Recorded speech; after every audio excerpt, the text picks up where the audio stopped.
Today we're here to talk about the differences in rosin and resin. The market has exploded in the rosin area.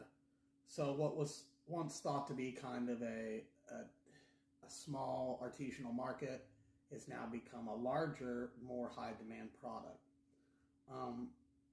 Being in extraction for years, I tried to sway most of the companies I work for in the direction of rosin because I knew it was going to be a thing eventually. Beans, it is one of the healthier options as far as consuming cannabis concentrates. The only processes that are used are heat and pressure. It extracts an oil that can be extracted straight from the flower or from the hash product made from the keef off the flower, which is the higher quality end of that spectrum, where resins are made with a solvent. So they're normally made with like BHO or PHO or a mix of both, which what BHO is butane hash oil, PHO is propane hash oil, EHO is ethanol hash oil. It's all just a derivative of hash oil. So rosin would be a HO, a hash oil, and resin would be a BHO, a butane hash oil.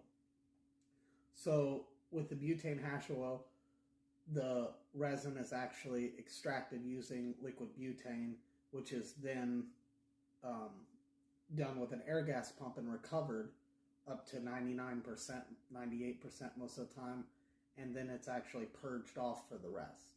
So in the resin process, it pulls all the cannabinoids. It also gets a much larger yield than the rosin products. So in your traditional resin extraction, say a live resin, you're going to get anywhere from a 10 to a 15% yield from that product. So what that means is you will get back in weight 10% of what you put in there. So if you put 1,000 grams in there, you'll get 100 grams back out. So being those numbers, that's where it becomes most commercially feasible for most operations. That's why resin has been a staple for years, because you get a much higher yield and it's more profitable.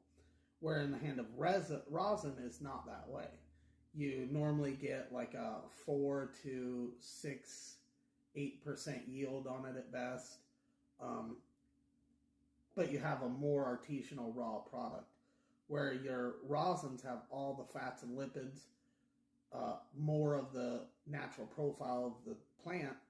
Your resins also have a very distinct terpene profile, but it's different because you don't have as much of the fats and lipids. It's been processed more in the fact of the purging process and the solvent process, to where your rosin is not near as touched as the resin product.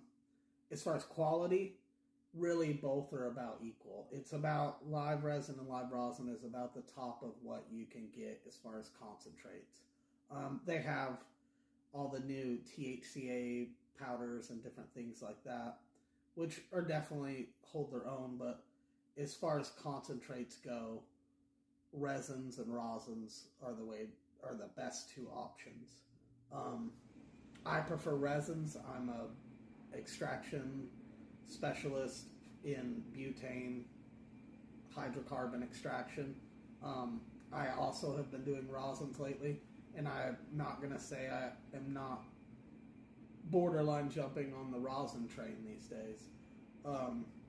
Just because you get more of the earthy taste of the plant, where in your resins you get straight terpene profile, but you kind of lose the earthiness of the plant. More videos to come explaining concentrates. Please like, follow. Have a good day, y'all.